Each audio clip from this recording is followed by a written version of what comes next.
Assalamualaikum warahmatullahi wabarakatuh. Para pejuang balance dimanapun Anda berada, sebelum saya memulai materi hari ini, saya ingin menjawab pertanyaan ini terlebih dahulu.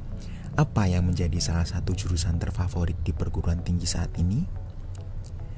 Dan apa peluang karir teratas dalam bisnis saat ini? Ya, jawabannya adalah akuntansi. Akuntansi saat ini merupakan salah satu jurusan terfavorit baik di sekolah menengah kejuruan maupun di perguruan tinggi. Dan juga akuntansi merupakan salah satu bidang yang paling dicari pada lowongan pekerjaan dan memiliki karir yang cukup baik di dunia bisnis. Itu mungkin menjadi salah satu pertimbangan kalian para pejuang balance untuk bergelut di dunia akuntansi saat ini. Lalu, apa sih sebenarnya akuntansi itu dan seberapa pentingnya akuntansi itu di perusahaan? Akuntansi, apabila kita cari di Google dengan keywords akuntansi, maka akan muncul banyak sekali gambar ya di mana memperlihatkan orang sedang mencatat, orang sedang menghitung, dan di situ ada berbagai komponen, ada kalkulator, ada laptop, ada ballpoint, ada garis-garis tabel dan lain sebagainya. Nah, hal itulah yang nanti akan kalian para pejuang balance lakukan saat bergelut di bidang akuntansi. Ada proses pencatatan, ada proses penghitungan, dan juga ada proses pelaporan, bisa berupa grafik ataupun berupa laporan keuangan. Sebagai pengantar, pengertian akuntansi dalam bisnis dapat diartikan sebagai bahasa bisnis, the language of business. Nah, karena jika Anda tidak bisa akuntansi, maka Anda tidak akan pernah tahu perkembangan dari bisnis yang Anda jalankan. Akuntansi erat kaitannya dengan uang, ya, perhitungan, dengan angka.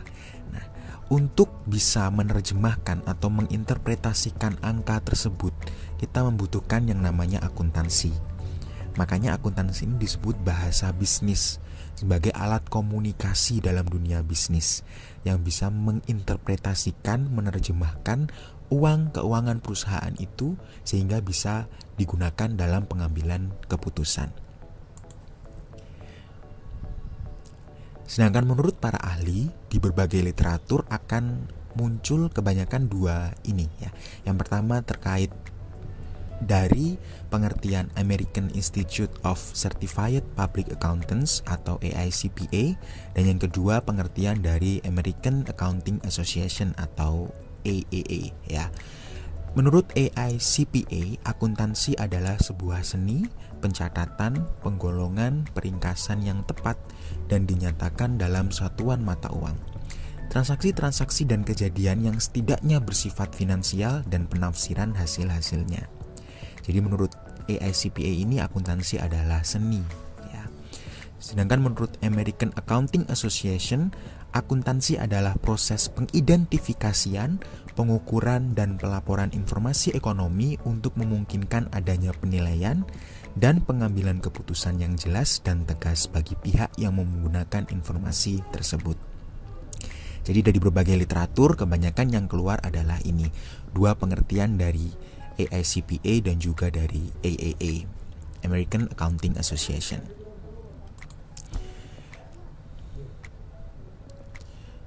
Dari pengertian akuntansi tersebut dapat kita simpulkan bahwa akuntansi itu adalah sebuah sistem yang menghasilkan informasi keuangan dari suatu entitas kepada pihak yang berkepentingan atau stakeholder.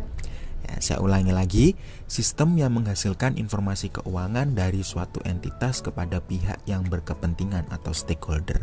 Di sini saya berikan highlight warna, ada 4 komponen. Yang pertama adalah sistem. Akuntansi adalah sebuah sistem. Kemudian yang kedua informasi keuangan, yang ketiga entitas, dan yang keempat adalah pihak yang berkepentingan atau stakeholder. Ini nanti akan kita jabarkan pada pertemuan-pertemuan selanjutnya.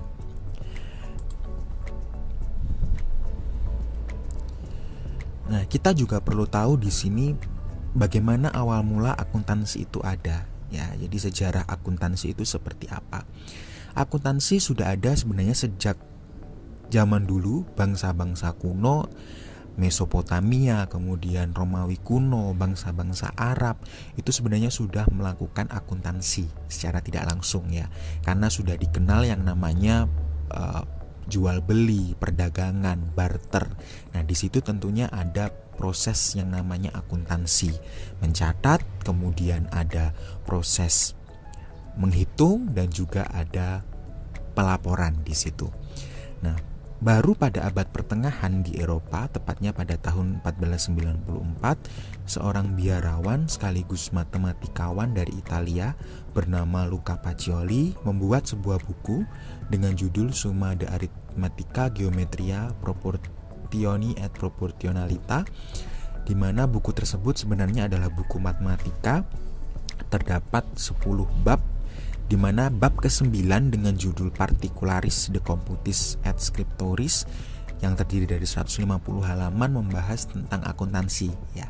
Ada tentang bisnis, perdagangan, barter, pembukuan dan lain sebagainya. Nah, jadi sebenarnya akuntansi ini sudah ada sejak dahulu kala, terus oleh Bapak Luca Pacioli ini dikembangkan lagi. Pada tahun 1494 dicantumkan pada sebuah buku dan di salah satu bab di buku tersebut, dan beliau mengembangkan yang namanya sistem double entry bookkeeping atau pembukuan berpasangan. Ya, dengan sistem tersebut maka beliau dijuluki sebagai the father of accounting modern atau bapak akuntansi modern ya. Jadi double entry bookkeeping itu pembukuan berpasangan, ada debit dan juga ada kredit yang sampai sekarang masih digunakan ya. Jadi beliau yang menggagas itu beliau yang mengembangkan sistem double entry ini, ditulis di bukunya kemudian disebarkan ke seluruh dunia. Nah, dari situ, dari Eropa kemudian akuntansi mulai berkembang karena adanya revolusi industri pertama di Inggris, menyebar ke seluruh benua Eropa, tidak terkecuali di bangsa-bangsa yang telah pernah menjajah Indonesia seperti Portugis, Spanyol, dan Belanda. Saat itu membawa akuntansi ke Indonesia ya. Dan pada saat itu banyak sekali orang-orang pribumi yang berkesempatan untuk belajar di Belanda. Orang-orang Indonesia belajar di Belanda, belajar akuntansi. Dari situlah akuntansi mulai berkembang juga di Indonesia. Mungkin itu untuk penyampaian materi apa itu akuntansi. Sebelum meninggalkan kelas, saya ada pertanyaan terlebih dahulu, silakan bisa menjawab di kolom komentar. Setelah melihat penjelasan tadi, apa sih akuntansi itu? Itu saja untuk hari ini. Saya akhiri. Wassalamualaikum warahmatullahi wabarakatuh.